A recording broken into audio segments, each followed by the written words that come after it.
Hello, and welcome to today's book reading class. Today, we'll look at The Five Find-Outers and Dog, also known as The Five Find-Outers and Dog, another wonderful adventure mystery children's book series. The author is Enid Blyton.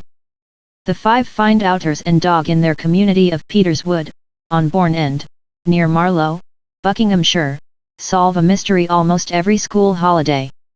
The five Find-Outers are Fatty, Larry, Pip, Daisy, and Bets.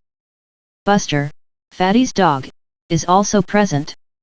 They generally solve the case before Mr. Goon, the local village cop who, much to their displeasure, continually interferes with their investigations. The Mystery of the Pantomime Cat is the title of today's book. It was first released in 1949. It is the 7th installment in a 15-part series. Blyton presents us with a truly puzzling mystery. Who could have robbed the theater's safe? Boise Summers, the pantomime cat in the Dick Whittington skit. Zoe Markham, Dick Whittington. Alec Grant, Dick's mother. John James, the king. William Orr, the captain of Dick's ship. Peter Wadding, Dick's master. Lucy White, Margot, who is Dick Whittington's sweetheart in the Dick Whittington skit. Join the five Find-Outers to solve this fascinating mystery.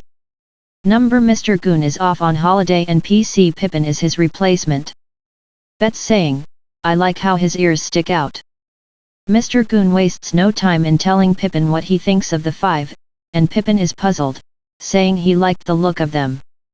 Pippin is a good character, a likable character. The Find-Outers decide to have a little fun with this new Pippin and so make up a false mystery for him, with false clues. They use disguises, notes and false clues.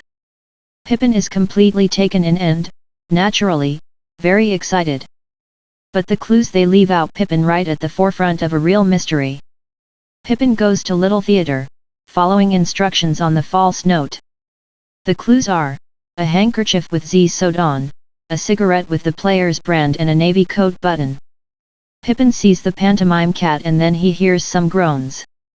When he goes to investigate, he discovers the safe has been opened and the manager drugged. The Find-Outers envy Pippin for being in the right place at the right time, but what they don't realize is that they are indirectly responsible for that. But soon, they realize that Pippin is actually an ally and not an enemy. When Fatty goes to Pippin's house to ask questions, he gets a surprise. Mr. Goon has returned. Sadly for them, takes over the case from Pippin. There are loads of suspects, but they all have unshakable alibis. Very puzzling. Goon is convinced that Boise is the culprit because he was the only person left in the theater at the time of robbery. The manager swears that he saw the pantomime cat, Boise, giving him tea. But Boise swears he didn't. Whom should you believe? The Find-Outers can't possibly believe that Boise committed the crime, simply because he couldn't. No, not because he is very nice, but because he is like a child. However, Zoe is crossed out just because she is nice. Find-Outers admit defeat, there comes a surprise. Bet's statement is brought to the forefront. Says Bets, "It almost makes you think it must have been somebody else in Boise's skin." Gah! You got it now. Fatty says, "Who could have been inside the suit?" Who indeed? Who was inside the suit of the pantomime cat and gave drugged tea to the manager, and then robbed the safe? To find the answer, you must read this fantastic book and assist the five get-outers in solving the mystery of the pantomime cat.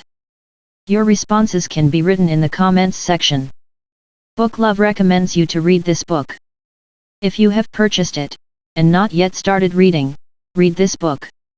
If you have already read this book, then you can also again read this book. Do you want to discover more about the other fantastic adventures of the five Find-Outers? You can click the playlist for Find-Outers series button on your screen and watch the video of their other adventure. Goodbye, and happy reading!